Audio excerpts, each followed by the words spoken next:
Pandian star சீரியலில் அடுத்த வாரத்துக்கான எபிசோடில் நம்ம பாண்டியன் இருந்துட்டு இன்னைக்கே சரவணன் தங்கமயிலோட பிரச்சனை முடிஞ்சே ஆகணும். இத்தனை நாள் இவங்க ரூம்குள்ளே சண்டை போட்டுட்டு இருந்தது இப்போ தெருமுனை வரைக்கும் கேட்க ஆரம்பிச்சிருச்சு. இதுக்கு மேலும் இந்த பிரச்சனையை அப்படியே விட முடியாது.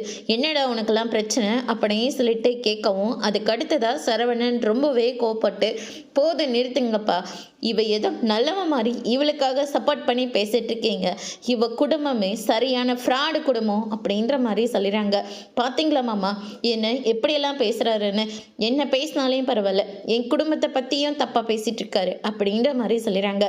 எனக்கு வர கோத்துக்கு தலைமையிலே போட்டு மண்டே ரெண்டாக பொழுந்துருவேன், இங்கே உன்னை சாவடிச்சிடுவண்டி அப்படின்னு சொல்லிட்டு சரவணன் ரொம்பவே கோவப்படுறாங்க. அதுக்கு அடுத்ததாக இதெல்லாம் பார்த்த உடனே கோமதிக்கு மயக்கம் வர ஆரம்பிக்குது.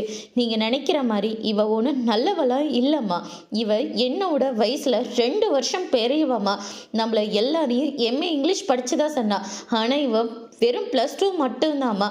அது மட்டும் இல்லை வேலைக்கு போகிறோன்னு சொல்லிட்டு ஹோட்டல் கடையில் பெஞ்சு துடைக்கிற வேலை பார்த்துட்டு இருந்தாமா இவ அப்படின்னு சொல்லிட்டு சரவணன் தங்கமயிலை பற்றின எல்லா விஷயத்தையும் எல்லார் முன்னாடியும் சொல்லிடுறாங்க. இதை கேட்டோன்னே தங்கமயில் பயங்கரமாக ஷாக் ஆகுறாங்க. அதோடு இன்னைக்கான பிரம முடிச்சிருக்காங்க. இனி பாண்டியன் தங்கமயில சரவணன் கூட சேர்த்து வைக்க போகிறாரா இல்லை வீட்டை விட்டு வெளியே அனுப்ப போகிறாங்களா, என்ன மாதிரி ஒரு ட்விஸ்ட் வரப்போகுதுன்றதை வெயிட் பண்ணி பார்க்கலாம். தேங்க்யூ.